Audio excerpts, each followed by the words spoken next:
Vamos a continuar hoy con defraudaciones, con las cuestiones de la estafa. Más o menos ustedes la estafa ya la vieron, la entendieron, la teoría de la defraudación.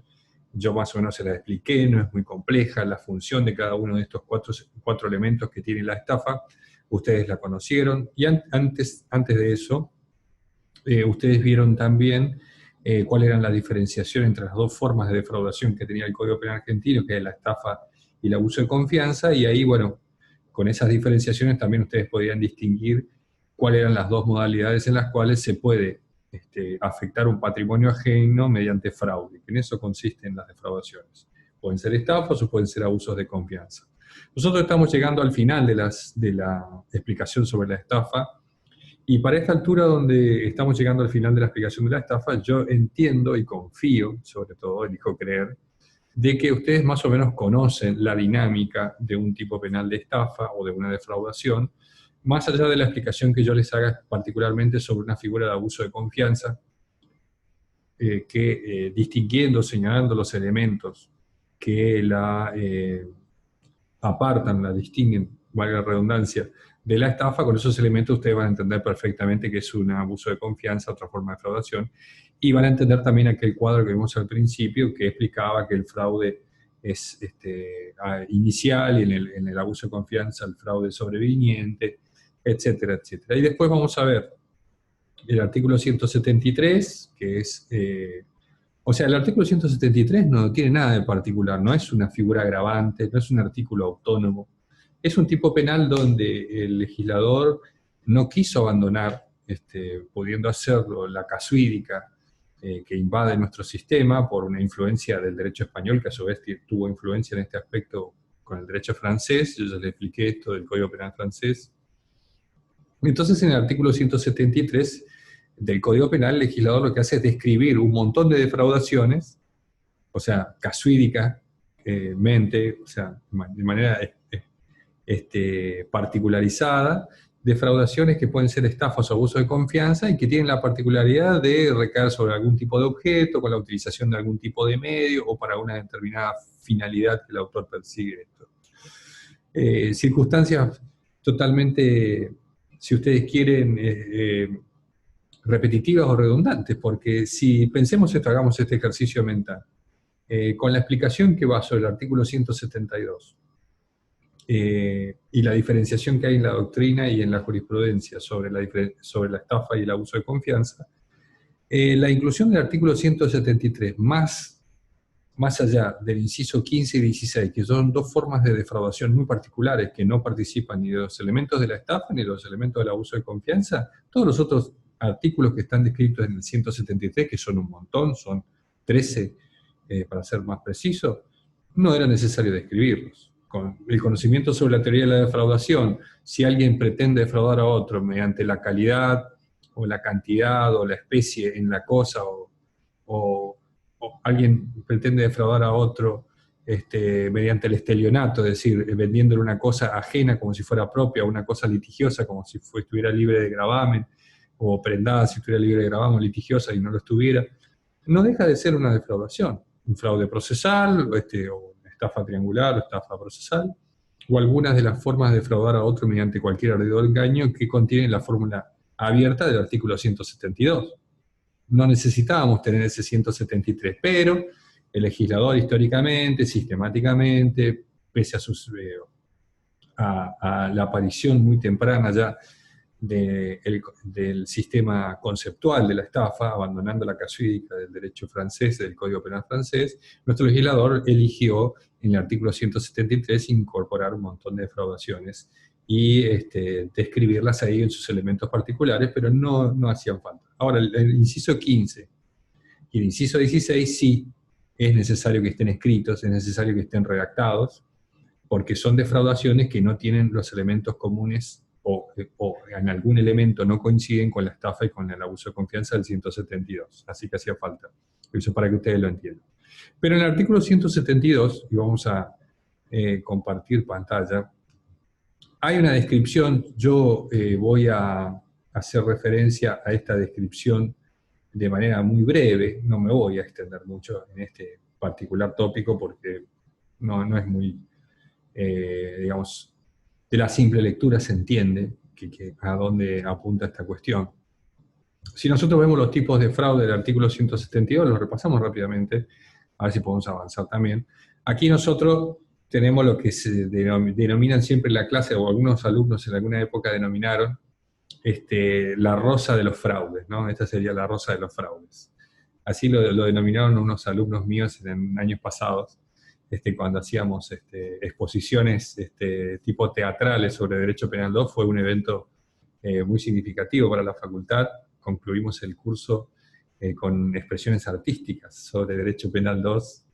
Han recreado programas de radio, le han compuesto una canción al prevaricato,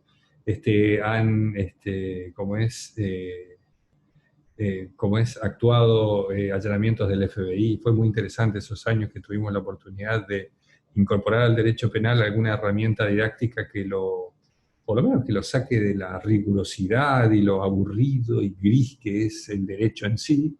O sea, el derecho en sí es bastante lúgubre, esas bibliotecas lúgubres, oscuras, o con libros antiquísimos, y darle un poco más de dinamismo, un poco más de histrionismo al abogado, no porque a mí me gusta el teatro, ¿no? No es por eso, no es que tampoco me gusta mucho, sino porque uno como docente piensa en las reformas procesales que se van a venir. Por ejemplo, en el Chaco ya está vigente, ahora dentro de poquito, es el primer juicio por jurados. Y me parece que Corrientes, con la sanción de su Código Procesal moderno, que es de corte acusatorio adversarial, más acusatorio que adversarial, a pesar de que mantiene todavía los jueces técnicos, va camino hacia todo el derecho procesal penal, va camino hacia los juicios por jurados. Entonces, en ese tipo de juicios por jurados, el conocimiento jurídico, técnico, no sirve para nada frente a un jurado popular. Lo que sirve es el histrionismo del abogado, cómo el abogado se desenvuelve en público.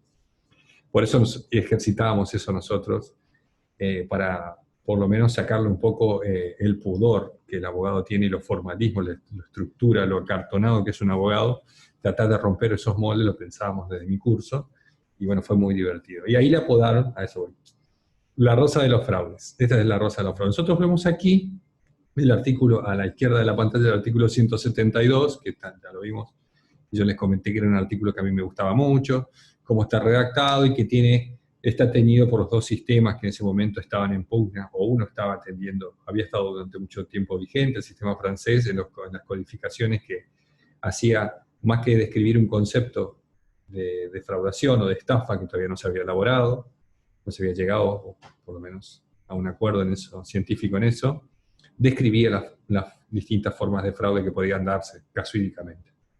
Y al final cerraba con una fórmula abierta, que es la de que consiste esto en defraudar a otro valiéndose cualquier ardido engaño. Y ahí tienen ustedes, en la parte del sistema francés, los distintos tipos de fraude que contiene la ley. Y van a ver muchos, ¿no?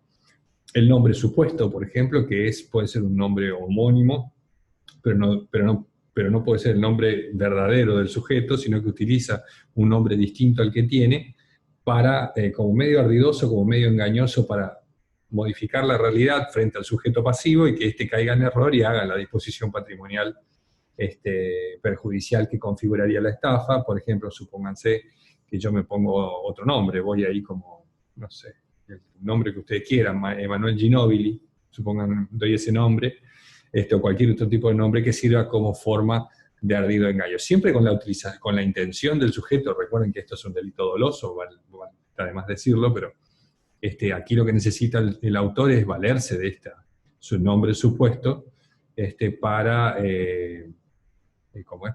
defraudar, es decir, como ardido, como engaño. Y la doctrina ha entendido también que son pasibles no solo los nombres compuestos, sino también los apodos que podrían generar engaño. O sea, toda forma de disfrazar la realidad, de alterar la realidad mediante la utilización de un nombre que no es verdadero, que no corresponde con la persona que lo utiliza, es indudablemente caer dentro de la forma de ardido engaño del nombre supuesto, ¿no? En esto lo vamos a pasar. Cuando hablamos de la calidad simulada, hablamos de la calidad simulada del sujeto, una determinada condición que el sujeto tiene conforme se lo haya asignado la sociedad por alguna circunstancia o algún órgano competente. la calidad de embajador, la calidad de ministro plenipotenciario, de cualquiera de estas circunstancias que invoca el autor como medio de ardido engaño para lograr que la víctima caiga en error y haga la disposición patrimonial perjudicial, solamente para eso. Pero sí, la calidad es como una condición que el sujeto posee, que puede ser atribuida por la sociedad, piense en la condición de sacerdote, podría ser también ese tipo de figura. Nosotros continuamos en esto. Cuando hablamos de la influencia mentida, la influencia mentida hace referencia a la falsa preponderancia moral que dice tener una persona sobre otra. Es decir, una persona se presenta a un negocio jurídico, que ustedes saben muy bien es el sustrato, la base de todas las defraudaciones, y dice tener determinada injerencia moral sobre un determinado sujeto, o tener una determinada relación cercana o de insistencia con una determinada persona, de la cual puede obtener beneficios, y eso induce al error. Esto es una defraudación muy antigua que estaba ya contenida en los antecedentes históricos del derecho italiano, es donde surge la idea de la influencia mentida, y en el derecho italiano se la conocía como la venta de humo. La venta de humo. Es así ese nombre, la venta de humo, porque algunos libros antiguos, que algunos los reproducen, como el programa de Derecho Criminal de Carrara, o el comentario de algunos de los viejos códigos italianos ochocentistas, reproducían este caso de un determinado sujeto que decía tener, se paraba en la plaza del pueblo y decía tener muy buena relación o muy buena llegada con el emperador de ese momento, de ese lugar, con el patriarca ahí del lugar, decía poder conseguir cualquier favor de él, y cobraba por esos servicios. Es decir, era una influencia que él aparentaba tener, que no tenía bajo ningún aspecto. Se enteró de esto el regente de la zona, ¿no? No quiero llamar ni intendente ni gobernador, porque en esa época se llamaban de otra manera. El regente se enteró, mandó a alguien a corroborar esto, y una vez que corroboraron que él vendía una influencia que no tenía, es decir, por un determinado precio, lo hizo arrestar y lo condenó a muerte, y lo condenó a morir de una manera muy particular, que fue que lo ataran a un poste y le pusieran, como es leña verde, leña húmeda, encendieron la leña húmeda y la persona moría asfixiada por humo, y con una leyenda que decía ahí, el que vende humo, por humo morirá, entre otras palabras, ¿no? Por ahí no soy preciso en esto, pero más o menos. Y ahí quedó la idea de la influencia mentida como la venta de humo, es decir, aparentar, para obtener un beneficio económico como medio de ardido engaño, aparentar tener una determinada injerencia o preponderancia moral sobre otra persona que en verdad no se tiene. Si la influencia es mentira, es una forma de fraude o defraudación. Si la influencia es mentira. Si la influencia es verdadera, si yo verdaderamente tengo la posibilidad de incidir moralmente en otra persona para obtener algún tipo de favor, estamos en otro tipo de figura, ¿no? En otro tipo de figura. Si es un funcionario público sobre el cual yo voy a tener, o vendo esa injerencia que tengo, y esa injerencia recae sobre un funcionario público, ya no estaríamos en la influencia mentida, porque la influencia sería verdadera, sino estaríamos en la figura del tráfico de influencia, ¿no? Que es una figura muy parecida al cohecho, en el tráfico de influencias. Así que aquí lo que tiene que ser la influencia es mentira, falsa o supuesta, para que el sujeto, aparentando tener determinada injerencia moral sobre otro, obtiene un beneficio económico, que era lo que hacía este hombre en Italia, que era vender esas influencias falsas con el regente, hasta que el regente se enteró y lo condenó a muerte. En el abuso de confianza, este es un punto muy importante para explicar. Cuidado, porque acá estamos hablando de un abuso de confianza como forma de fraude. Por lo tanto, ¿cuál sería, y esta es una pregunta que yo hago para que ustedes se la hagan a ustedes mismos, cuál sería la diferencia entre este abuso de confianza y el abuso de confianza como forma de defraudación que ustedes vieron en el cuadro al principio, la estafa y el abuso de confianza? Hay una diferencia que es fundamental. Cuando hablamos de abuso de confianza como forma de fraude, el artículo 172, siempre estamos hablando de una confianza de carácter personal, entre dos personas. Porque ustedes saben muy bien que uno de los requisitos esenciales de la estafa, no me voy a cansar de repetirlo, es que la relación negocial que hace de sustento de la estafa se tiene que dar siempre entre unas dos personas humanas, intuito personal. Entonces, el abuso de confianza como forma de fraude es la confianza personal, es generar la confianza en otra persona, haciéndose el amigo, el compañero, el socio, o aprovecharse de la confianza que se generó, también la doctrina y la jurisprudencia admiten esa forma de fraude, y mediante esa mentira, esa alteración de la verdad, haciéndole creer al sujeto que verdaderamente puede tener confianza en él, defraudarlo, o sea, afectar su patrimonio mediante fraude, ese abuso de confianza. La forma de defraudación que se llama abuso de confianza, se llama así porque la confianza que se altera, digamos, de la cual se abusa en los tipos de abuso por confianza, no es la confianza personal que se ve aquí, sino la confianza en los negocios, en la forma de relacionarse negocialmente. Esa es la confianza que se rompe, por decir así, o de la cual se abusa el sujeto en la forma de defraudación como abuso de confianza. Aquí la confianza que se abusa al sujeto como forma de fraude es la confianza personal. En la forma de defraudación por abuso de confianza, la confianza que se rompe ahí es la confianza en los negocios. ¿Qué quiere decir la confianza en los negocios? La confianza que tienen los contratantes de un determinado negocio jurídico en que el otro se va a comportar conforme a las reglas que se establecen para ese negocio jurídico, ya sea legal o consuetudinario. Es decir, si nosotros vamos a realizar un contrato de compra-venta sobre una determinada calidad o cantidad de una cosa, yo tengo la confianza de que como el otro conoce lo que es un contrato de compra-venta, va a realizar la prestación conforme comúnmente se realizan las prestaciones relativas a la compra-venta. Esa es la confianza que se altera. Cuando el sujeto activo altera las reglas, por decir así, del juego, del negocio jurídico, altera la confianza que tenía el otro en que este sujeto se iba a comportar como dice en el común de la realidad, cómo se comportan las personas que acceden a negociar de esa manera. Entonces, la diferencia entre este abuso de confianza como forma de defraudación es que aquí hablamos de una confianza personal, entre dos personas. Yo me hago el amigo de alguien para poder defraudar. La confianza como forma de defraudación es como elemento, en realidad no es un elemento, pero la característica de ahí es que la confianza que se abusa es la confianza en los negocios, en que los negocios se van a realizar de manera común o como siempre se realizan, las compraventas, los depósitos. Yo tengo confianza de que si le entregué a otra persona en depósito una determinada cosa con un plazo cierto para que me la devuelva, mi confianza es que como él sabe lo que es un contrato de comodato o de préstamo, en esa fecha me la va a devolver. Si él no me devuelve en esa fecha, traicionó no mi confianza personal. Pues yo no necesito ni siquiera tener confianza con quien negocio. Cuando negocian empresas o negocian personas, no requieren confiar en el otro para iniciar un negocio jurídico. Eso no hace falta. Uno negocia por solamente la dinámica del comercio. Pero ¿qué confianza traiciona si no me devuelve la cosa que yo le presté en el plazo que habíamos acordado? Traiciona la confianza mía en que él iba a respetar las reglas del negocio jurídico denominado préstamo comodato. Esa es la diferencia primordial.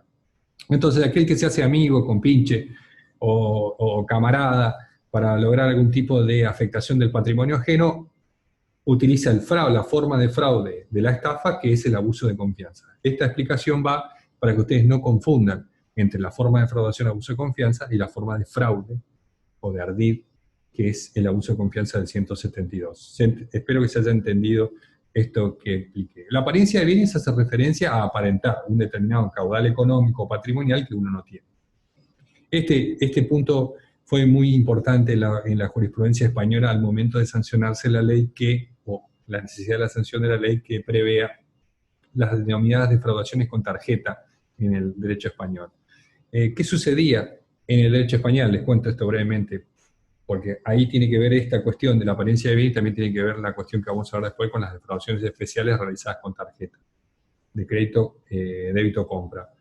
En España lo que sucedía era que las personas, o algunas personas que pretendían defraudar, concurrían a los bancos, aparentaban determinados bienes o empresas, o determinado caudal económico patrimonial, porque de eso se trata la apariencia de bienes, y lograban que el banco le extienda una tarjeta de crédito con un determinado límite o monto, hacían todas las compras y después no aparecían más y no pagaban más.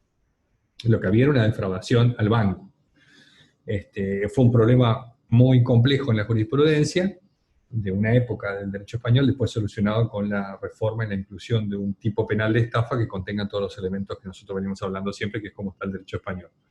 En nuestro derecho, esa circunstancia que sucedió y que alarmó muchísimo la jurisprudencia de la doctrina, que era que las personas concurrían al banco a pedir tarjetas de crédito, esto estamos hablando de otra época, hoy en día eso ya no es posible. Hoy en día los bancos te revolean por la cabeza, perdón el término poco coloquial o poco académico, las tarjetas de crédito para que comiences a comprar, o sea, te las mandan por correo como una forma de regalo o de enganche publicitario. Antes había que concurrir al banco para pedir una tarjeta de crédito en otras épocas. En nuestro derecho, esa circunstancia que sucedió en alguna época en la jurisprudencia española, en nuestro derecho es apariencia de bienes. Cae dentro de la figura del ardido el engaño de la apariencia de bienes. Esta es una explicación muy breve, ¿no? Porque si no, no terminaríamos más. La apariencia de comisión hace referencia al mandato, ¿no? Es decir, yo me presento a realizar un negocio jurídico frente a otra persona con la intención de engañarla, diciéndole que vengo en comisión de otra persona, o sea, en representación como apoderado de una determinada empresa o una determinada persona que supuestamente haría que el sujeto pasivo haga la disposición patrimonial. Yo estoy alterando la realidad, pero estamos hablando de un mandato, de una representación que es aparente, que no es verdadera. No es verdadera. Entonces yo digo, no, mire, yo soy representante de, digamos, de la gaseosa Coca-Cola. Yo vengo a hacer un determinado contrato jurídico, bueno, ahí estoy aparentando una comisión. Incluso puedo presentar documentos apócrifos, esto no hacen a la cuestión. En la época de la vigencia de la doctrina estricta o restringida del ARDIT, sí era necesario que yo no solo diga que soy el representante de la Coca-Cola, sino que adjunte algún elemento, porque se exigía que el ARDIT tenga cierta aparatosidad, la mise en scène francesa. Pero en nuestro derecho eso no es necesario, por lo tanto, aquí hay una circunstancia de apariencia de comisión, y me estaría faltando, aparentando bienes, crédito, y con eso creo que estamos, ¿no? Más o menos explicamos todo. Dígame si me olvidé de alguno. Bienes, crédito, comisión, empresa, negociación, eso es más o menos todo lo mismo. Si me olvidé de alguno, o si no entendieron algo, me lo dicen, ¿eh?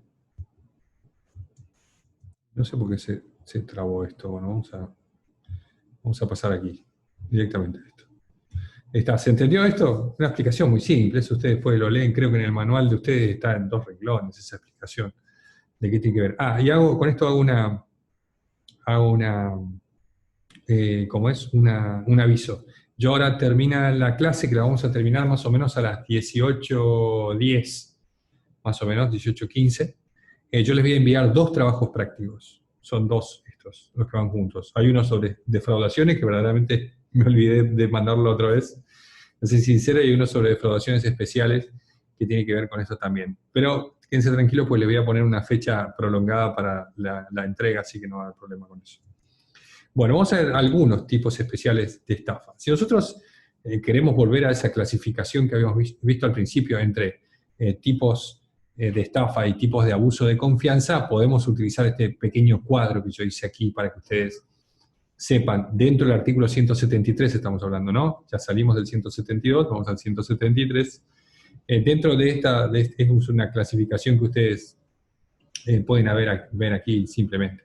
Con esto yo les digo que cuáles son los incisos que más o menos ustedes pueden encontrar como las formas, ¿no? Entre los abusos de confianza como forma de defraudación, recuerden siempre eso, y los tipos del 173 de estafa. En las estafas tienen la de sustancia, calidad y cantidad, la suscripción de documento, el abuso de firma en blanco, la forma de hurto impropio, es una forma de estafa. Hay una discusión en la doctrina muy fuerte sobre si el hurto impropio es un abuso de confianza o si es o si es una estafa. Nosotros tenemos la idea de que es una estafa, la del hurto impropio, por más que exista una apropiación de un bien, pero no hay abuso de confianza. El contrato simulado falso recibo, que es otra forma de defraudar, la sustitución, ocultación o mutilación de documento, el estelionato es una forma de estafa, la estafa mediante supuesta remuneración a jueces o empleados, también que es una estafa común, y después está, que también está incluida aquí dentro de la estafa. Yo tendría mis serias dudas, pero podríamos incluirla como un medio particular ardidoso, que es la utilización de la tarjeta de crédito, débito o compra. Y dentro de los abusos de confianza tenemos la retención indebida, que es el tipo clásico de abuso de confianza, la administración fraudulenta o administración infiel también, el desbaratamiento de derechos acordados, que es una forma de abuso de confianza, la defraudación, que es de la 24441, que es la defraudación de seguro, la ejecución perjudicial de hipoteca y la omisión de consignación de pago de letras hipotecarias. No, vamos a ir. Todos estos tipos penales que ustedes están descritos aquí son los que contiene el artículo 173. Que ustedes, conociendo la teoría de la defraudación, los elementos característicos que tiene la estafa entre el ardid, el engaño, el error, la disposición patrimonial y el perjuicio. En los casos de defraudación con abuso de confianza, que es el comienzo de un negocio jurídico, con un determinado, en el cual se hace la traslación de la cosa a título precario y con un determinado título precario, y posteriormente el sujeto intervierte el título, es decir, cambia y deja de ser una persona que tenía título precario la cosa y la pasa a tener a título definitivo. Esa es la forma de defraudación. Con esas explicaciones de la teoría general de la defraudación, ustedes pueden resolver cualquiera de estos tipos que están aquí. No son más que formas ejemplificativas puestas ahí por el legislador para no abandonar un sistema del cual tenía muchísima raigambre por lo menos en nuestros antecedentes, y a su vez para explicar formas particulares con las cuales se puede defraudar mediante estafa o abuso de confianza. Pero no hay ninguna particularidad aquí que escape a los elementos que estudiamos nosotros como teoría de la defraudación. Así que ustedes pueden resolver cualquiera. Nosotros podríamos rápidamente hacer un breve repaso sobre algunos de estos, no sobre todos. Por ejemplo, en el caso del hurto impropio, es sustraer una cosa mueble propia que está en poder de un tercero, a la cual yo se la entregué bajo un título precario. No se la entregué a la cosa, en el caso del hurto impropio, bajo un título definitivo, porque si yo le entregué la cosa bajo título definitivo y después la sustraigo, estoy más cerca del apoderamiento. Del caso de hurto, que fue la gran confusión de este tipo penal fue, por eso se denomina hurto impropio, tiene como antecedente el hurto, por eso fue tan difícil separarlo dogmáticamente el hurto de esta forma de defraudación. Pero estamos en presencia determinadamente de una estafa, o sea, el ardido, el engaño, no hay aquí una interversión de título porque quien tiene la cosa no es quien intervierte el título, sino el que se la entregó bajo un título de determinada calidad. Esa es la cuestión. La cosa es tenida por la víctima bajo un título legítimo. Aquí tienen ustedes la discusión que la doctrina ha entendido, una parte de la doctrina, que esto estaba como una figura de abuso de confianza. ¿Por qué? Porque tiene uno de los elementos que habíamos visto en los abusos de confianza, es que el dolo no es inicial. El negocio jurídico comienza de manera legítima. Pero esto podríamos pensarlo así si nosotros lo viéramos del lado de la víctima. Pero si lo vemos del lado del autor, como debe verse aquí, no estamos en presencia de un abuso de confianza, sino de un ardid defraudatorio en la característica de la estafa. Nosotros lo ubicamos dentro de la forma de la estafa. Y lo que hay aquí es que una convención, un acto de autoridad, un ejercicio de un derecho, los puso en esa situación de título legítimo a quien tiene la cosa, y lo que hace el autor es sustraer su propia cosa de quien la tiene bajo un título legítimo, precario pero legítimo. Entonces podríamos pensar una forma de hurto de la propia cosa, pero la cosa no es ajena. Entonces ahí no podría ser una figura de hurto tampoco. Estamos hablando de una forma de defraudación, para nuestro entender, nuestra postura como estafa, que consiste en sustraer una cosa mueble propia de quien la tiene, de un tercero que la tiene bajo un título legítimo. Pongan ustedes el negocio jurídico que quieran, préstamo, comodato, depósito, el que ustedes quieran, pero lo tiene bajo un título legítimo.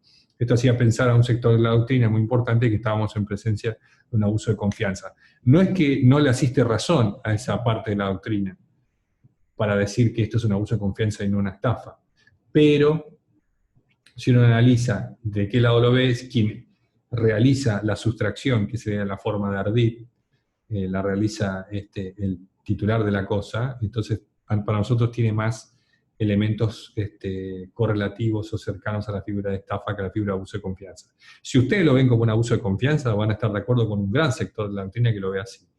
No, vieron que la mitad de la biblioteca y la mitad de la biblioteca dice una cosa y la otra mitad de la biblioteca dice otra. De eso no suelen acusar a los abogados. Bueno, yo les podría decir que una mitad de la biblioteca está dividida en 40 partes que piensan de manera distinta y la otra mitad de la biblioteca en más partes, así que no es tan... Ojalá fueran dos opiniones sobre todo, siempre hay muchas más.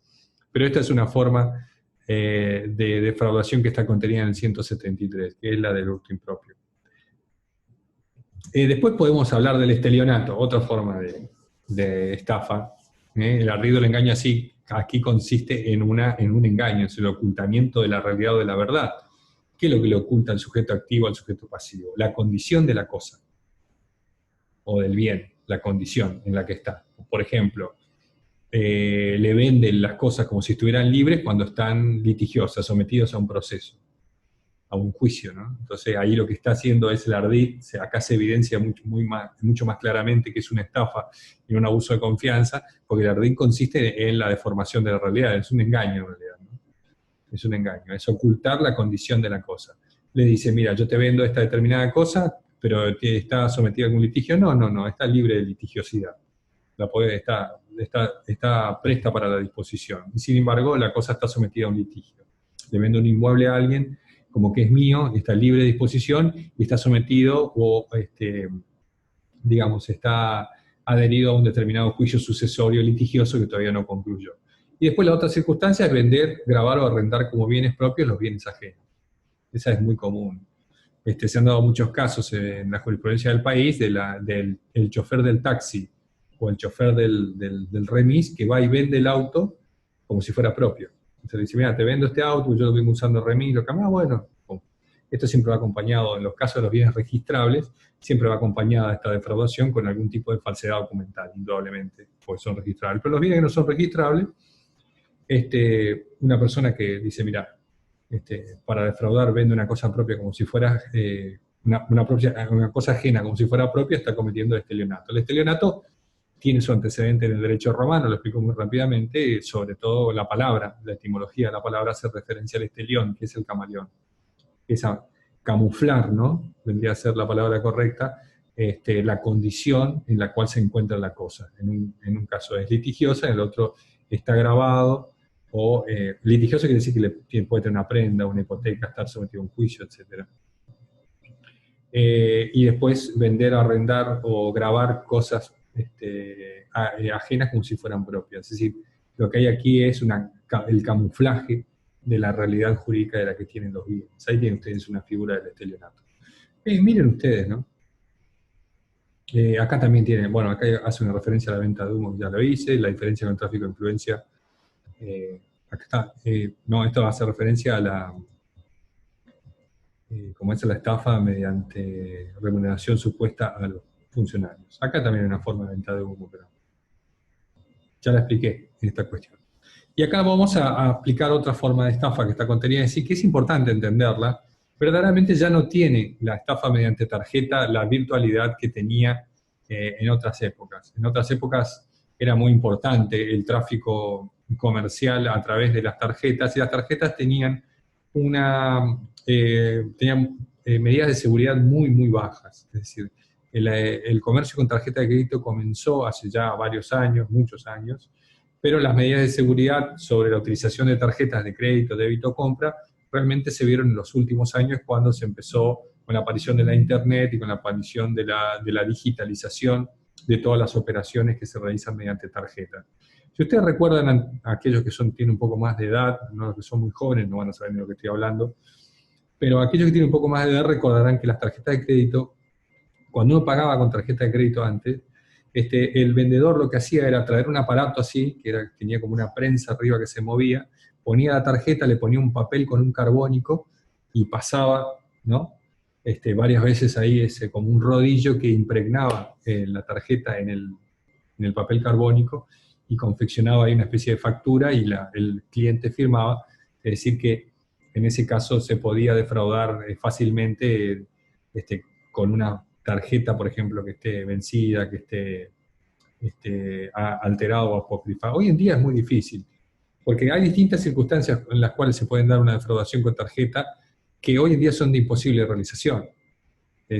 Vamos a tomar algunas de estas. Yo les describí acá en este pequeño cuadro, yo les describí cuáles son las posibles conductas en estos tipos de tarjeta. Primero, antes que avanzar, les explico brevemente que la ley enumera o enuncia 3 formas de tarjeta. La tarjeta de crédito, la tarjeta de crédito es indudablemente un producto bancario, en la cual, no voy a sacar un concepto acá de derecho comercial de tarjeta de crédito, se lo voy a explicar dinámicamente para que lo entiendan en referencia al derecho penal, pero la tarjeta de crédito contiene 2 partes. En primera parte, el banco emisor de la tarjeta, y por el otro lado, en realidad 3 partes con la ley, el comercio adherido y el titular de la tarjeta. Esa es una relación negocial que se da.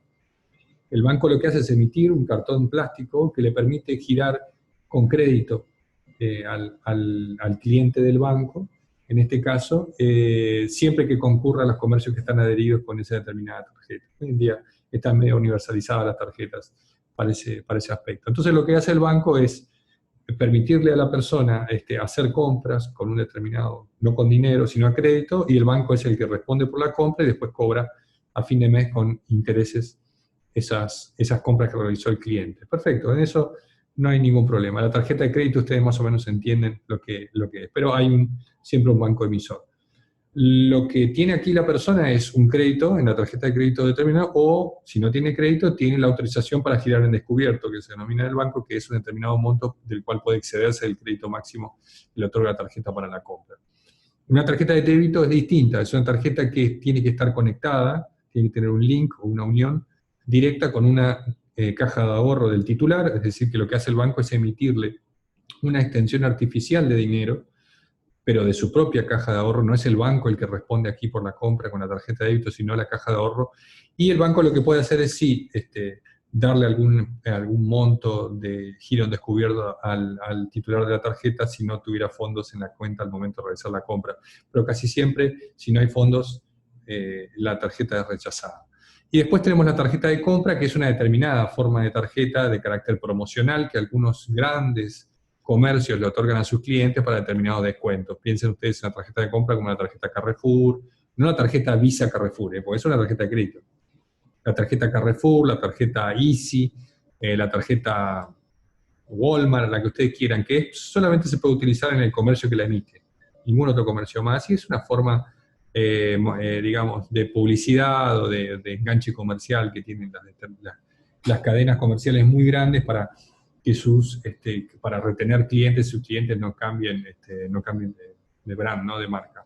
Pero acá vemos nosotros, después de esta breve explicación sobre lo que es una tarjeta de crédito, débito, compra, van a ver ustedes la utilización de la tarjeta verdadera, etcétera. Toda esta lista que yo traje aquí de 8 formas son las 8 conductas que puede contener la ley en las cuales se podría defraudar mediante una tarjeta de crédito, débito, compra.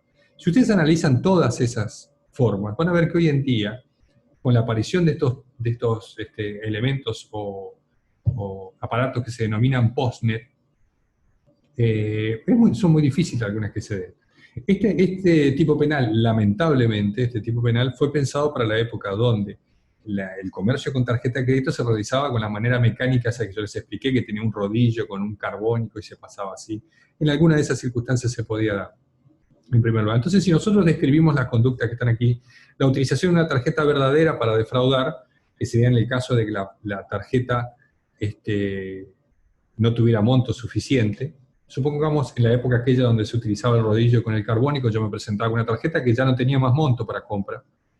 En ese momento lo que tenía que hacer la persona, el vendedor, era consultar unos libros así de gordo que mandaba la marca de la tarjeta, donde estaban detallados los números de las tarjetas que estaban canceladas por falta de fondos. Tenía que buscar todo eso, o llamar por teléfono, si le atendían con una espera, una demora, para saber si esa tarjeta tenía monto.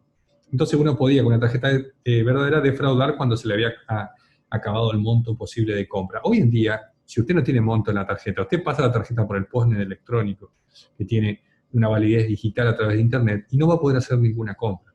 Entonces ya esa forma de defraudación ya ha quedado obsoleta, si se quiere, por decirlo de alguna manera, porque el avance de la tecnología y la digitalización de las compras a través de tarjeta de crédito ha impedido que se pueda defraudar ya de esta manera. La utilización de una tarjeta verdadera mediante ardido engaño es una circunstancia que fue la que generó toda la discusión sobre la defraudación a través de tarjeta en España, que era lo que yo les comenté hoy, cuando las personas se presentaban al banco, obtenían de manera fraudulenta la tarjeta, y con esa tarjeta verdadera iban y hacían compras y después no pagaban. Ahí era la forma de hacer que se dé esta situación, porque lo que hacían eran utilizaban tarjeta verdadera que tenía poder de compra porque la habían obtenido mediante ardido engaño, diciéndole al banco que tenían suficiente caudal económico patrimonial para poder hacer compras con tarjeta. Esa circunstancia hoy en día se ha reducido muchísimo. Ya no es necesario que yo concurra al banco a pedir ninguna tarjeta. Se puede pedir online, por teléfono, con una aplicación del celular, uno pide una tarjeta y se la mandan. Y no les puedo asegurar que más allá de que ustedes tengan un cartel rojo de peligro crediticio porque tienen muchísimas deudas que pueden consultarse en el GRAS o en alguno de sus sistemas, la tarjeta les va a llegar igual, más allá de los bienes que ustedes tengan. Por lo tanto, si ustedes después no pagan, deberían, por lo menos en el proceso penal, probarse el fraude, porque si yo no puedo pagar mi tarjeta, no me hace a mí autor de estafa. con tarjeta de crédito. Es decir, que yo haya comprado más de lo que creí que podía pagar no me hace mi autor de eso. Por lo tanto, es una conducta bastante difícil de que se produzca mediante la tarjeta, ¿no? Primero, porque es muy difícil que uno obtenga una tarjeta con ardido o con engaño. Hoy en día casi imposible, porque las tarjetas se obtienen de manera muy simple, digamos, no hay en este caso ningún problema para conseguir una tarjeta. Y después, bueno, será una deuda civil que usted tendrá que afrontar en algún momento, pero no se da en esa circunstancia. El uso de una tarjeta falsificada, alterada, hurtada, robada o perdida. Acá nosotros tenemos una figura también bastante difícil de producir. Si es una tarjeta falsificada de crédito, bueno, supongamos, o de débito, me parece que a la realidad de las cosas hoy tiene que ser una persona con muchísimos conocimientos técnicos para poder lograr que engañar al postnet, que no sería una estafa en este caso, porque no sería la mente errada la que estaría engañada, sino que estaría haciendo algún tipo de manipulación informática que queda ya para la defraudación informática del inciso 16. Entonces yo no sé cómo podría hacerse hoy en día con los postnets y con los avances tecnológicos para utilizar una tarjeta falsificada o adulterada en este caso. Ahora, ¿qué sucede con la tarjeta hurtada, robada o perdida? Aquí tenemos otro problema. La ley de tarjeta de crédito le exige al comercio adherido que para realizar una compra con tarjeta de crédito o de débito debe exigir indudablemente la contrastación con la identidad del sujeto, porque las tarjetas son intransferibles. Por lo tanto, si yo me robé una tarjeta de crédito y voy a una compra, cuando el titular de la tarjeta es una persona distinta a mí, y el comercio no me pidió la identificación, quien va a responder por la compra va a ser el comercio. Lo más seguro que sea el empleado que se olvidó de pedir la identificación. Pero nunca va a ser una defraudación al banco, que sería el patrimonio afectado en este caso. Entonces, también ahí hay una circunstancia muy difícil que se dé. Aquí estamos también en presencia, dentro de la imputación objetiva, de lo que sería la competencia de la víctima. Sería un problema de competencia de la víctima, porque había una obligación legal de parte digamos, del comercio de verificar la identidad del titular de la tarjeta, cosa que no hizo. Es atribuible su inconducta al comercio, no al banco. Entonces ahí tendríamos también un problema de procedibilidad, en este caso, de esta forma de defraudación, ya sea hurtada, robada o perdida. No se pueden hacer, legalmente no está permitido autorizar una compra si el titular de la tarjeta no se identifica con alguna identificación de las válidas, en este caso el DNI. Cuando uno entrega la tarjeta para hacer una compra, tiene que entregar el DNI, porque si el cajero no pidió esos datos, bueno, va a tener la responsabilidad del cajero, pero no el banco. El banco no va a pagar esa compra. Es así, no va a haber es decir, no va a haber perjuicio patrimonial de ningún aspecto, porque el banco no va a pagar esa compra, porque quien compró no era el titular. O el uso de una tarjeta verdadera por su titular ha agotado su límite de crédito, problemática del derecho español de hace bastantes años, de los años en los cuales se utilizaba ese medio mecánico que yo les digo de pasar el rodillo, para poder realizar una tarjeta de crédito. Hoy en día, si tu tarjeta no tiene excedido el límite posible de compra, el aparato electrónico del postnet va a rechazar la compra inmediatamente. Es imposible alterar eso, a no ser que se utilice una maniobra de carácter informática que nos llevaría a la tipicidad del otro inciso, no de... Si yo utilizo un instrumento para alterar el registro del postnet y con eso un sistema informatizado lo altero para perjudicar el patrimonio ajeno, no estoy en presencia de una defraudación con tarjeta, una estafa con tarjeta, sino una defraudación informática en la cual utilicé como instrumento la tarjeta.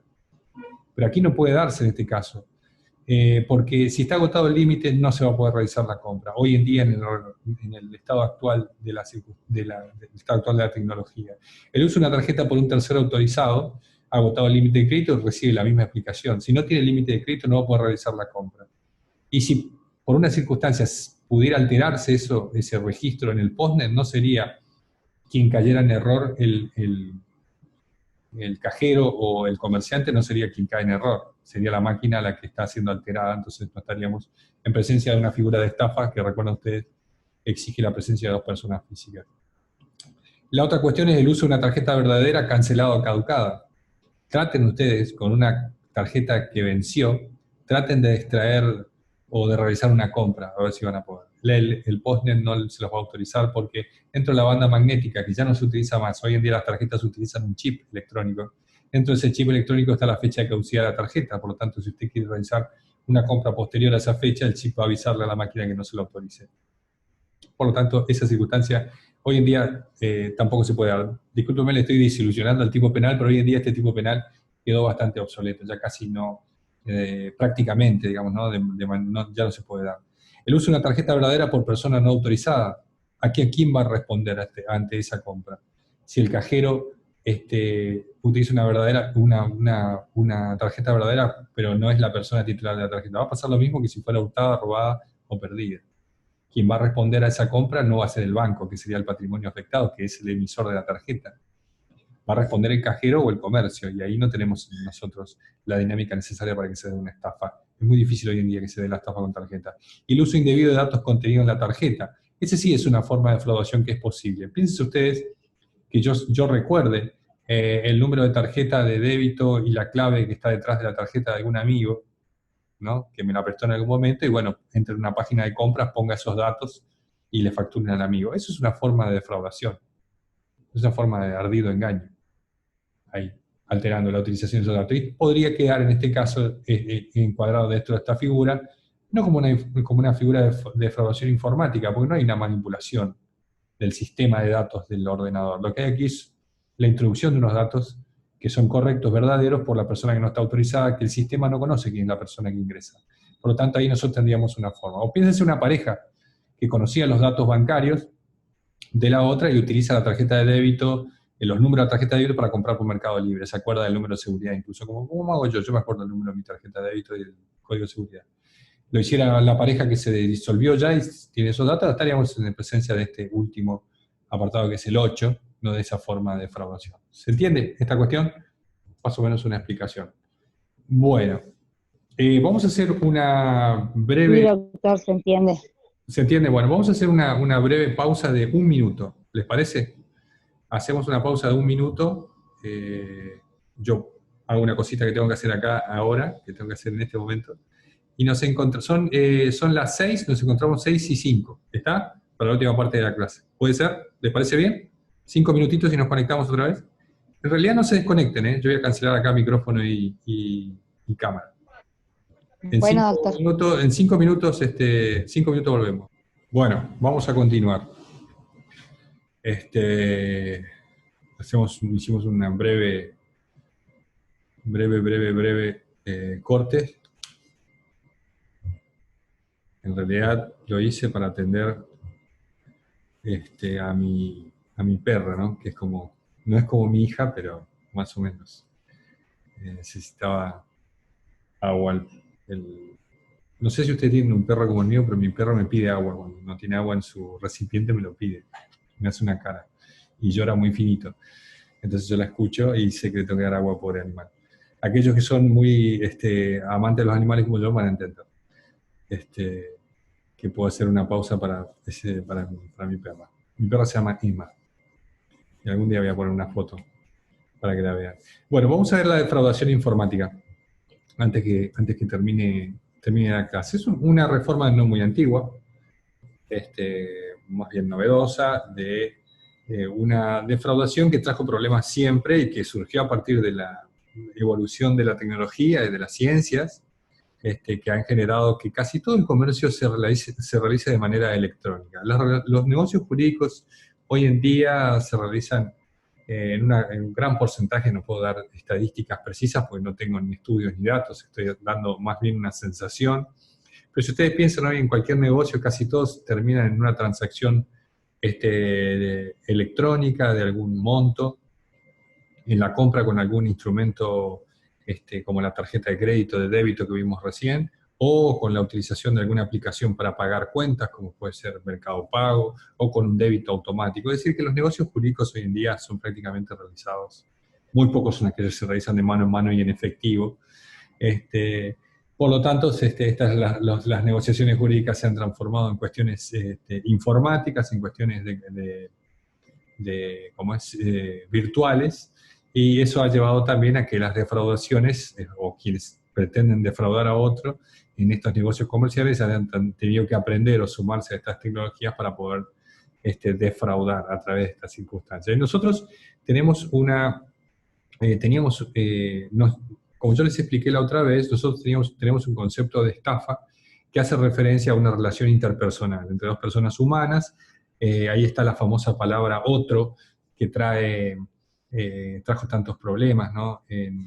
Para tratar de tipificar las defraudaciones, las primeras defraudaciones informáticas que aparecieron, tratar de tipificarlas dentro de la figura de estafa de nuestro artículo 172, porque el artículo 172, al hablar de que a quien se defrauda es a otro, ese concepto otro tiene un peso muy importante desde el punto de vista sistemático y conceptual jurídico, es decir, el legislador cada vez que escribe otro en una ley penal está haciendo referencia a algo específico, que es una persona humana viva, y que en el caso de las defraudaciones informáticas nos faltaba ese elemento, porque lo que hace el autor en una defraudación informática, para que ustedes entiendan, es utilizar ardid o engaño, pero no sobre una mente humana para lograr el error, sino en la manipulación o alteración de la técnica o por cualquier técnica de un sistema informatizado. No hay aquí una persona, un otro, que, a pesar de que la ley lo dice, no hay un otro que caiga en error y que haga una disposición patrimonial perjudicial. ¿Cómo comenzó esto? Para nuestros antecedentes comenzó la discusión en la jurisprudencia y la doctrina española, cuando empezaron a aparecer defraudaciones que consistían en la transferencia no autorizada de fondos entre cuentas corrientes bancarias. Por ejemplo, un empleado de banco que conocía las claves de acceso o conocía las formas de acceso o de manipulación del sistema informático del banco y transfería, este fue un caso jurisprudencial muy conocido en España, transfería muy mínimos montos, casi imperceptibles los montos de una cantidad innumerable de cuentas, lo que generó que en una caja de ahorro del cual él tenía acceso se hiciera un gran monto de dinero y que durante mucho tiempo las víctimas, que eran los perjudicados, damnificados en este caso, que eran los que sufrían su patrimonio reducido en sus determinadas cuentas, no lo notaran porque eran montos muy exiguos, ¿no? De pocos centavos. Pero si uno transfería todos los días pocos centavos de miles y miles de cuentas que estaban incluidas en un banco, se hacía un gran caudal de dinero. Ese fue el caso jurisprudencial que destapó todo esto. El problema era que la ley no estaba adaptada a las circunstancias de la defraudación informática. La ley española, como la nuestra, contenía una sola forma de estafa en el artículo 172, más allá de las estafas especiales que están en el 173, como explicamos, pero contenía una forma de estafa que tenía como característica esencial 4 elementos indispensables y 2 personas humanas que se relacionaban jurídicamente. Esos son los componentes, a grosso modo, de la estafa tradicional que tiene nuestro artículo 172. 4 elementos, una dinámica específica, un delito de doble tramo, y 2 personas humanas, una que realiza un ardid o un engaño y la otra que cae en error y hace una disposición patrimonial perjudicial. Esa sistemática, esa estructura, la defraudación informática la altera, porque hay un elemento, o 2, o 3, o lo que ustedes quieran entender, depende cómo lo vean, pero seguramente no hay un otro, a pesar de que la ley lo dice, que pueda caer en error y hacer una disposición patrimonial. Lo único que hay es la alteración de un sistema informatizado mediante cualquier técnica, eso lo dice en la ley específicamente, es un tipo penal en este aspecto también abierto, cualquier técnica de manipulación, lo que hace es afectar un patrimonio ajeno. ¿Es una forma de fraude? Indudablemente es una forma de fraude. Estamos hablando de una defraudación. ¿Es una estafa? No, no puede ser nunca una estafa, porque la estafa, ya dijimos, requiere 2 personas humanas, una que incardina la acción de ardid, el error y la disposición patrimonial perjudicial. Entonces, ¿qué es? Esa es la pregunta. Hasta tanto la doctrina no se sinceró, que fue lo que yo dije en algunos de los videos que forman parte de este segmento dedicado a las defraudaciones, hasta que la doctrina no se sinceró y dejó de tratar de hacer ingresar una defraudación novedosa como la defraudación informática en un concepto tan estricto y antiguo como el concepto de estafa tradicional, hasta que se sinceró y dijo, miren hermano, no vamos a poder hacer ingresar estas circunstancias novedosas en este tipo penal tan antiguo pensado para una relación jurídica entre 2 personas humanas. Bueno, lo que tenemos que hacer es, tenemos que configurar o crear o inventar un tipo penal de defraudación específico que haga referencia a la manipulación de los sistemas informáticos. Hasta tanto sucedió ese sinceramiento, por decir así, de parte de la doctrina y la jurisprudencia, hubo muchos intentos por tratar de tergiversar, yo ya se los expliqué, los elementos y el concepto de estafa para que quepan las defraudaciones informáticas y esas circunstancias no queden como circunstancias impunes por ser atípicas, ¿no? La idea era que estos defraudadores no se salieran con la suya y que por lo menos bajo una interpretación muy tirada de los pelos de la doctrina y la jurisprudencia, a pesar de que cometieron una defraudación que no estaba tipificada ni como estafa ni como abuso de confianza, la incorporaron entre la figura de estafa para que no se salieran con la suya. Esa sería la explicación. El problema es que hay una afectación a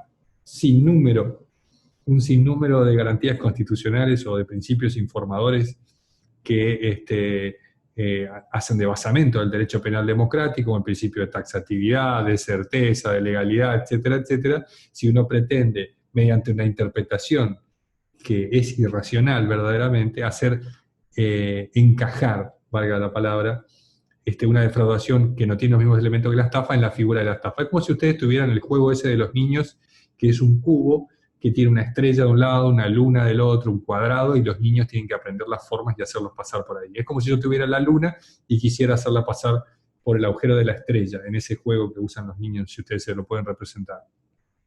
No era posible. Entonces lo que necesitábamos era una reforma.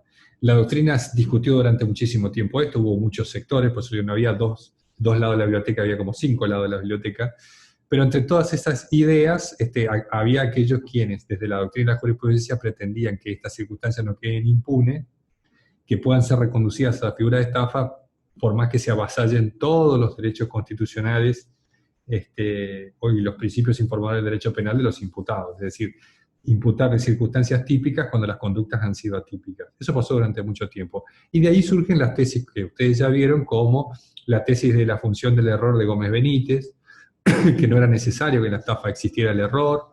Esa tesis tiene un porqué. Es decir, el profesor Gómez Benítez la elaboró para algo. No es que se le ocurrió un día, se levantó inspirado y creó se le ocurrió decir que el error realmente no tenía importancia en la figura de estafa. Lo hizo exclusivamente para que mediante esa interpretación los tribunales pudieran reconducir estas conductas atípicas de defraudación informática a la estafa común y no quedaran impunes. Pero eso no se hace, por decirlo así. Eso no se hace eso. Lo que se está haciendo es persiguiendo penalmente a personas que cometen conductas atípicas y estamos forzando tipicidades que no existen. Lo que hay que hacer es lo correcto, que fue el sector de la doctrina que creo yo más coherente, el cual yo me enrolé siempre, el profesor Bompade también. Es decir, miren, las defraudaciones informáticas son defraudaciones, pero son atípicas. En vez de seguir tirando teorías, ¿no? Que pudieran hacer encastrar de alguna manera muy, digamos, bastante inentendibles las formas de comparación entre una defraudación y la otra, pero si siguen intentando con esas teorías, en vez de seguir haciendo eso, lo mejor es crear un tipo específico que contenga esta forma de defraudación, que no sea ni una estafa ni un abuso de confianza, sino una defraudación informática. Pero eso es lo más lógico. Por eso siempre entendíamos nosotros que las defraudaciones informáticas, antes de la reforma de la ley 26.388, creo que incorporó el inciso 16, las defraudaciones informáticas como esta que expliqué, que fue tan importante en la jurisprudencia española de la transferencia no autorizada de fondos entre cuentas, eso era una circunstancia típica, lo lamento, pero no está tipificado en el derecho penal, en el Código Penal ni en las leyes especiales, por lo tanto no es una circunstancia típica, no es un delito. Si quieren que sea un delito, en vez de interpretar de cualquier forma, hagan un tipo específico. Y eso fue lo que sucedió más pronto que en la jurisprudencia o en la legislación española, más pronto la nuestra. Que es lo que le explicaba yo, nosotros tuvimos muy pocos casos de estos hasta que salió la ley. España tuvo, como tiene un avance tecnológico más importante que el nuestro, por ser un país central europeo, tuvo problemas de defraudaciones informáticas mucho antes de que aparezca la ley que las contenga. Nosotros tuvimos, ese lapso fue menor, hubo menos problemas. Pero aquí también hubo fallos en los cuales profesores de mucho prestigio, en casos de las primeras defraudaciones informáticas que hubo en el país, van a haber algunos fallos que están citados en algunos tratados, los reconducían hacia la figura de hurto, por ejemplo. Bueno, sabemos que esto ni siquiera se está en una transferencia no autorizada entre cuentas, en esta forma de defraudación informática, no es dinero lo que se mueve aquí. No estamos hablando de plata. No es el cajero del banco del 1700 que tenía en una caja la plata. Acá estamos hablando de asientos contables electrónicos que son a través del lenguaje de las computadoras, que es el lenguaje binario, en unos y ceros. Eso no es moneda virtual, digamos, dinero virtual. Entonces nos falta el elemento cosa, mueble, indispensable para que sea del hurto. Tampoco hay apoderamiento, ¿no? Pero había un sector de la jurisprudencia que entendía que las primeras defraudaciones informáticas en Argentina, también pasó en España, debían ser reconocidas a la figura del hurto. Otros decían que era una estafa, donde nos faltaba la mente errada, la mente que tiene que equivocarse, la que tiene que caer en error, tiene que ser una mente humana. Alguien, como decía Ure, capaz de razonar, es el único que puede errar. Solo puede errar la persona capaz de razonar. Eso es quien puede caer en error. Entonces lo mejor fue configurar o crear una forma de defraudación específica que contenga estas cuestiones. Y era una forma de defraudación interesante, a pesar del error garrafal que cometió el legislador al incluir una palabra que justamente caracteriza a la estafa de corte tradicional, por decirlo así, que es la existencia de un otro que cae en error. El legislador lo incorporó en el tipo penal. Uno sabe por qué, pero ahí no debería decir otro. Así que nosotros vamos a hacer como que no dice otro. Si ustedes ven la defraudación con tarjeta, bueno, no está acá el tipo penal. En la defraudación con tarjeta, el tipo penal dice el que defraudare mediante la utilización de una tarjeta, y empieza a decir todas estas conductas. Tendría que haber dicho eso el legislador, al que defraudare mediante, no dice a otro, era la única palabra, uno lee eso y lo puede creer. Esa palabra a otro era lo único que no debía incluir el legislador en ese tipo, sino decir, el que defraudare mediante cualquier técnica de manipulación informática, yo voy a hacer como que esa palabra a otro no existe, la voy a leer así, manipulación de informática que altere el normal funcionamiento de un sistema informático de transmisión de datos. Es decir, necesitamos una persona que tenga o un acceso a un sistema informático, o una persona que tenga el acceso autorizado a un sistema informático, o una persona que sepa cómo romper los, digamos, candados virtuales, por decir así, las encriptaciones que tienen los sistemas informáticos y pueda acceder y pueda manipularlos. Es decir, la alteración, la manipulación de estos, del normal funcionamiento. En este caso, un sistema de informatización de transmisión de datos. Es un sistema de computadoras. No estamos hablando aquí, por ejemplo, en la destrucción del sistema informatizado, en su inutilización, que hay un delito específico que esta misma ley incluyó, que es la figura del daño informático. Lo vamos a ver en la próxima clase con la otra. No es eso. Aquí lo que se hace es, se introduce en un sistema informatizado de transmisión de datos, ya sea de manera autorizada o desautorizada, eso no califica o descalifica la figura típica, y lo que hace es mediante cualquier técnica de manipulación, por eso es un tipo penal abierto, altera el normal funcionamiento. ¿Para qué hace esto el autor? Lo hace para defraudar a otros y para afectar un patrimonio. Si nosotros pensamos en los 4 elementos de la estafa que estaban señalados con unos círculos, vieron ustedes en el gráfico aquel, nosotros vamos a ver que de esos círculos, para transformar la estafa tradicional con 4 círculos, que son el ardid, engaño, el error, la disposición y el perjuicio, tenemos que mover algunos de esos círculos y sustituirlos. Cuando nosotros hablamos de error, tenemos que sacar ese círculo de error porque no hay nadie que cae en error. Ardid o engaño sí, porque la manipulación informática a través de alguna técnica es una forma de ardid, pero lo que no hay es error. Entonces sacamos ese elemento y colocamos en ese lugar la manipulación informática. Entonces el ardid o engaño, manipulación informática, la disposición patrimonial, que no lo hace otro, sino que lo hace el propio autor mediante esa manipulación, y el perjuicio patrimonial podrían ser, así a grandes modos, los elementos constitutivos de una defraudación informática, que no puede ser nunca la estafa, pues no hay error. La disposición patrimonial es distinta, porque como no hay una persona que cae en error, y esa persona que cae en error no hace la disposición patrimonial como es el requerimiento o exigencia específica de la estafa tradicional, tampoco esos dos elementos pueden funcionar de la misma manera. Por todas estas explicaciones, nunca una defraudación informática podría haber sido reconducida o subsumida en la figura tradicional de la estafa, porque los elementos no coinciden. Si ustedes aprendieron bien, y espero que así sea, la teoría de la defraudación, ¿qué quiere decir esto? Los elementos, la dinámica de la estafa, qué es un delito de doble tramo, qué es cómo es que ese doble tramo está unido por un elemento central que es el error, que no está escrito, pero tenemos que entender que existe, por su funcionamiento, que ese error juega un doble papel, es la consecuencia del ardid y la causa de la disposición. En esa dinámica, en esa estructura, la defraudación informática no coincide, no pega, no encaja, no se puede ubicar. ¿Me entienden? Entonces, en esas circunstancias no nos sirve una doctrina, una jurisprudencia que empiece a tirar teorías estrafalarias o extravagantes para tratar de explicar una cosa que no es, como en algún momento algunos autores hablaban de un doble resultado en la estafa, ¿no? El primer resultado era el error y el segundo resultado la disposición. Bueno, una cantidad de teorías que trataron de explicar lo inexplicable. Lo mejor era sancionar este tipo penal, y hoy en día que tenemos sancionado este tipo penal, más allá del error de esa palabra que dice otro, nosotros podemos estar tranquilos que cualquier manipulación informática que se realice de un aparato, de una máquina, que altere el funcionamiento de su sistema, va a ser reconducido a una figura específica que es la defraudación informática. Ya sea esto que se cometa con un cajero automático, supóngase ustedes un cajero, usted introduce una tarjeta con un chip o algún tipo de programa que lee o al azar, eso se suele hacer, y el cajero automático le entrega el dinero. Eso es una manipulación informática, o lo puede ser a través de Internet, sin necesidad de un cajero automático, sino a través del ingreso al sistema informatizado de la página de un banco y transferir fondos, o hacer transferencias, o hacer compra de divisas desde esas alteraciones. Todo constituye cualquier técnica de manipulación. Por eso fue importante, y esto lo celebro, que el legislador haya incluido en el tipo penal de defraudación una fórmula, si se quiere, de acción amplia, ¿no? Cualquier técnica de manipulación, no importa cómo sea. Entonces, en definitiva, la estafa es la estafa. No se metan con la estafa del 172. Eso es otra cosa. Cuando hablamos nosotros de defraudación mediante la utilización de sistemas informáticos de transmisión de datos, estamos hablando de una defraudación específica que no tiene los elementos del abuso de confianza, que ustedes ya lo conocen, no tiene los elementos de la estafa, que ustedes lo conocen, sino es una defraudación particular que tiene sus aristas propias, ¿no?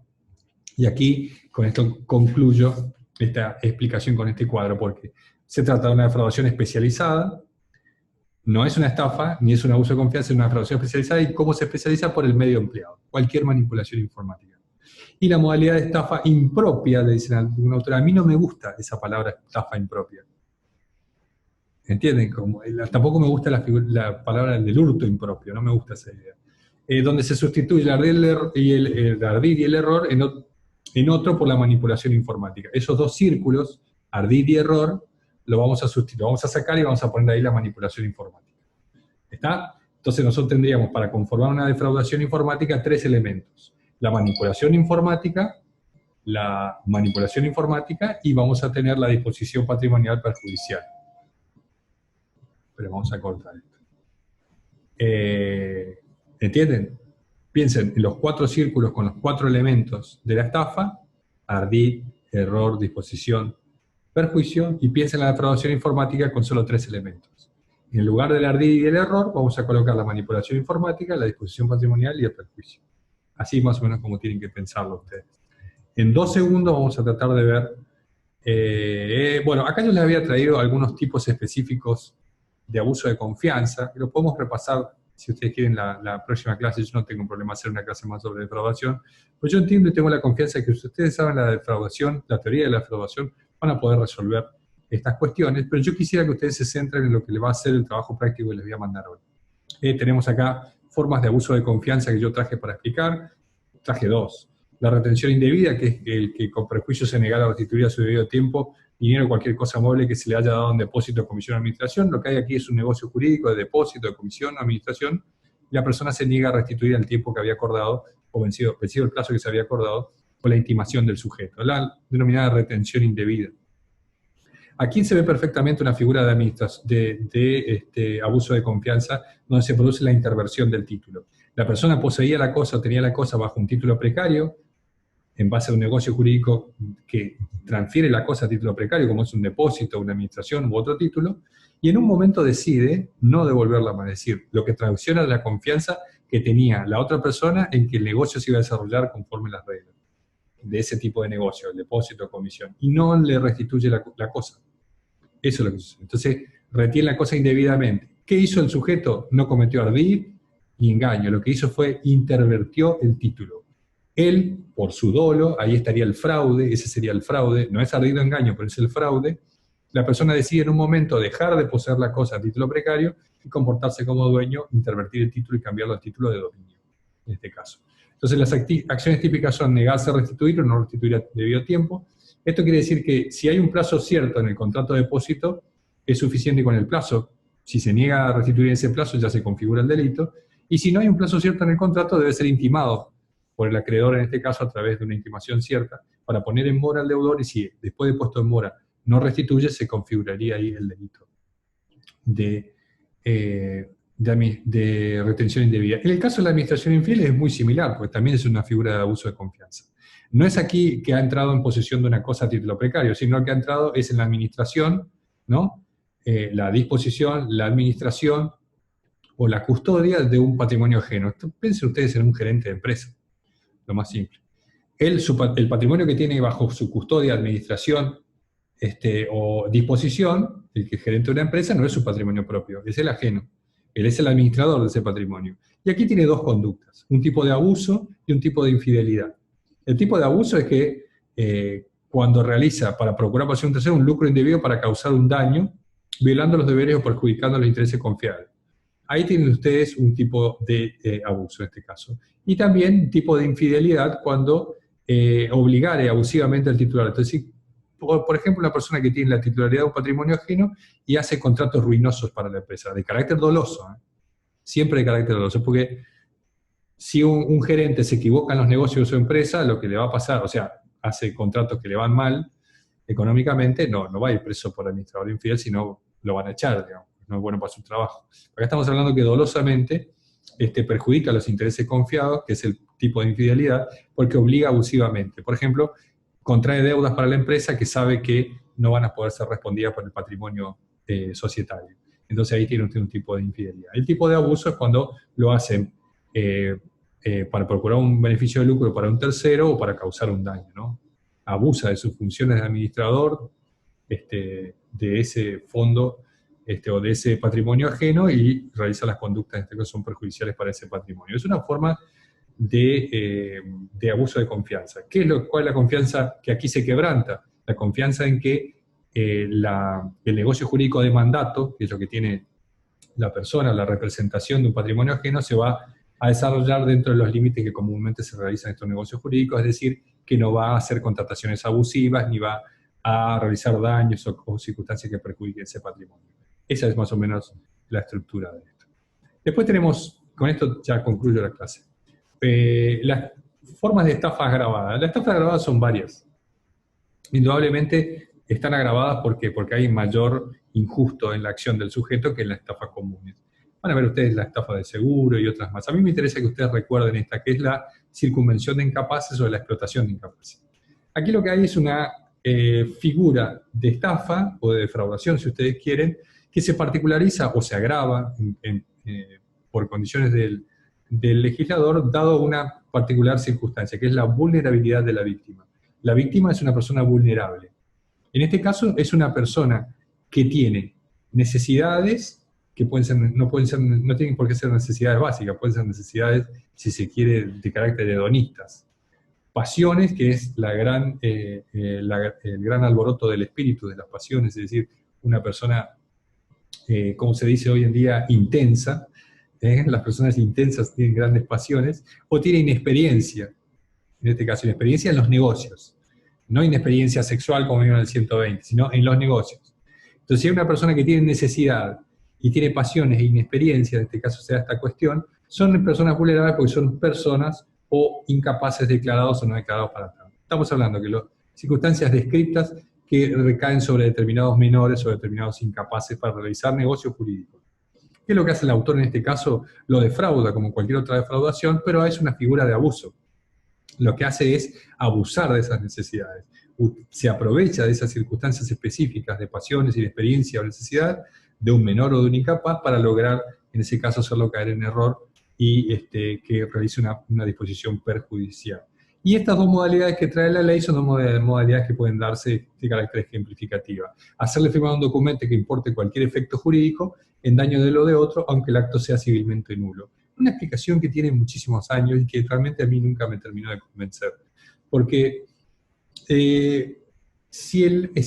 para que ustedes entiendan, en la dinámica de la estafa ya vimos, uno de los elementos más importantes es el perjuicio patrimonial, porque eso es lo que califica la estafa, la configura. Y en este caso, un documento que sea civilmente nulo, no sé qué perjuicio patrimonial podría dar. Puede darse, pero podría no darse también. Así que la redacción en este caso es bastante confusa para que ustedes entiendan. Pero lo importante aquí es que es una circunstancia de abuso de una víctima vulnerable, estamos hablando menor o incapaz, y el abuso de las circunstancias específicas de que tenga una necesidad, puede ser necesidad de juego, por ejemplo.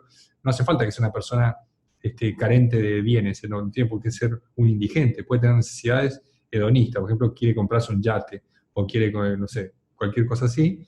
Las pasiones, que son la exacerbación o la alteración de las emociones, o la inexperiencia en los negocios. Así funciona esta estafa grabada. Es un ejemplo de estafa grabada, ¿no?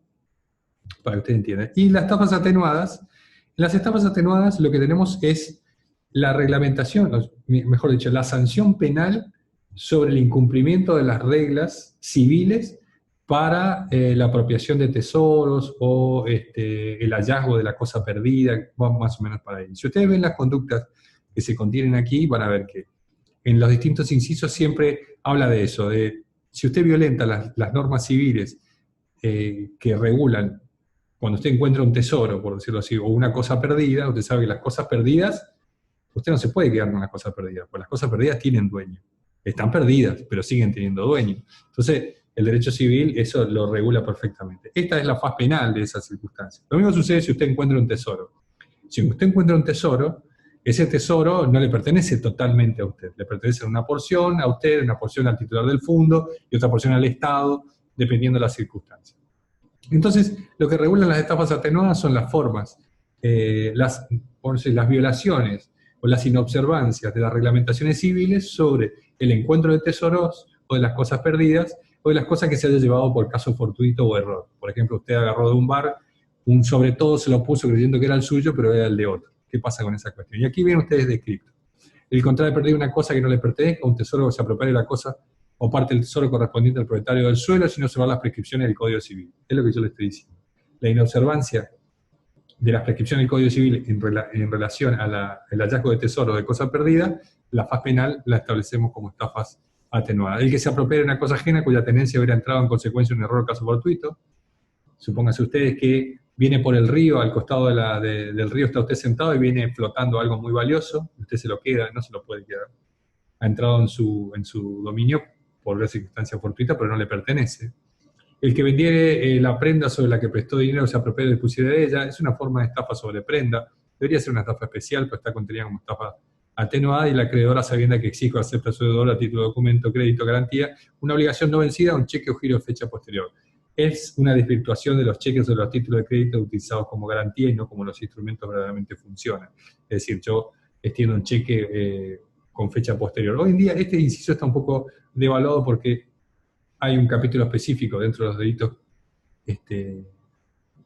contra la fe pública, que son los delitos de, de desnaturalización de cheque y todas esas cuestiones que se han especializado. Pero las estafas atenuadas funcionan sobre esa cuestión. Y yo les traigo acá un ejemplo de estafa atenuada, antes que nos vayamos, para que ustedes vean, porque suele pasar mucho, y ha pasado acá en la Argentina, y esta ha sido lo que les dejo una noticia, como para cerrar la clase, una noticia periodística. En San Juan, en Argentina, le depositaron 130.000 pesos por error, los gastó y terminó presa. Esa sería la noticia. ¿Qué sucedió aquí? Ingresó en su patrimonio por error o caso fortuito una determinada suma de dinero, una cosa, determinada suma de dinero, y se apropió de ella y lo gastó en franca violación. No sé por qué terminó presa, me parece un poco exagerado, porque es una estafa atenuada nomás. Pero uno de los casos más comunes que se dan de estafas atenuadas son estas formas. Así que les dejo esto como ejemplo. Bueno, ¿alguna pregunta sobre lo que vimos hoy, sobre lo que hablamos? Si hay preguntas, la próxima clase las evacuamos, no hay ningún problema. Eso es una cuestión ya por demás sabida. Así que bueno, ¿alguien quiere preguntar algo? Si no, el polizón, timo nazarena, estafa de hospedaje, dice estos fraudes van junto con el polizón. No. Los fraudes que vimos hoy son los que están contenidos en el artículo 172. Eso del polizonaje y eso son formas de estafa que comúnmente se dan, son como formas muy habituales de estafar que tiene la gente. Nada más que eso. Pero no es lo mismo. Perfecto. Yo subo esto a YouTube y ahora en un rato les dejo los trabajos prácticos y les pongo una fecha bien extensa porque son 2. ¿Está? Bueno, nos vemos en la próxima clase, gente. ¿Les parece? La próxima, bueno, seguimos con delitos contra la propiedad todavía. Así que bueno, nos vemos el jueves. Saludos para todos. Espero que estén bien y cuídense.